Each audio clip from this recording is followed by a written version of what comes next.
nabadu waa wax fiican ee nabadgelyo korkiina ha ahaato. ku soo dhawaada barashada xisaabta.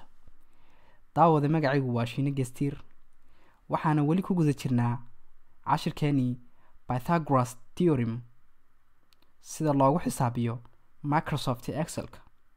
waxaan videogii ka horeeyay ku soo baranay sida loo soo raadiyo dhinaca ugu dheer saddexagalka leh xagash quman, dhinacaas loo yaqaano luqadeena hooyo shakaal, Englishkana lagu yiraahdo hypotenuse. caawana waxaan videogan gaaban ku baranaynaa sida loo soo helo dhinacyada gagaaban oo la siiyo xarafka A iyo xarafka B. bal ku soo dhawow. markii aad xisaabinaysid dhinacyada, markaad Excel ku xisaabinaysid waxaad dhahaysaa side A, side B iyo side C. side A waxa ma haysano, side B waxaana la siiyay 8 cm, side C na waxaana la siiyay 10 cm oo waa side-ka ugu dheer. waxaana laga rabaa inaan soo helno side A cabirkeeda ama inta centimeter ay tahay. markii halka joogtid waxaad ku bilaabaysaa calaamadda la midka adigoo qabanaya Shift+0. laga yaabo inaan keyboardkayga iyo keyboardkaaga ay kala duwan yihiin, laakiin waxaad qabanaysaa mar walba Shift iyo meesha ay ku taalo calaamadda la midka.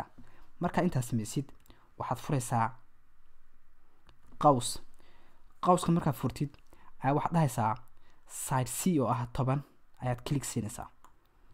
side C laba jibaaran. markaad laba jibaaran sameynaysid calaamadaas ayaad ku dhufanaysaa adigoo qabanaya Shift iyo calaamadaas. kadib ayaad labada ku sameynaysaa. saasay ku tahay 10 laba jibaaran. waxaad xiraysaa qawskii.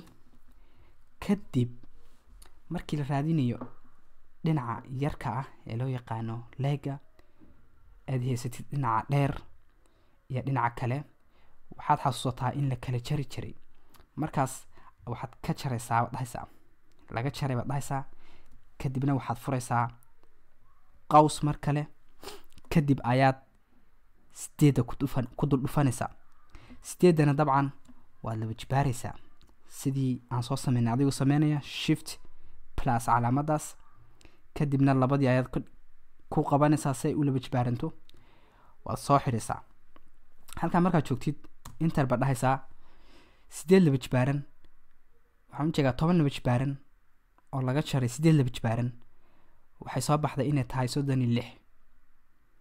markii halka joogtid waa inaad ka saarto sidaad u soo heshid dhinaca A, waa inaad ka saarto square root-ka.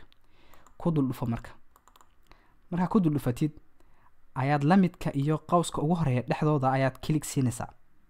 waxaad ku qoraysaa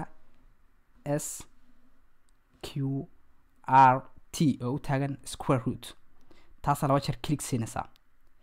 haddana square root-ka iyo qawska ugu horeeya dhexdooda ayaa haddana qaws kale ka furaysaa. qawsna waxaad ka furaysaa dhinaca ugu dambeeya. kadib ayaad dhahaysaa enter. waxaa kuu soo baxday 6 oo ah jawaabtii aan sugaynay. marka side-kan A waxa weeyaan 6 cm.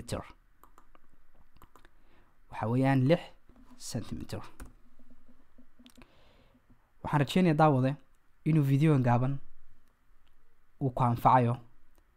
inta aan video la mid ah ku kulmi doonana waxaan idiin si dhaafayaa nabadgelyo.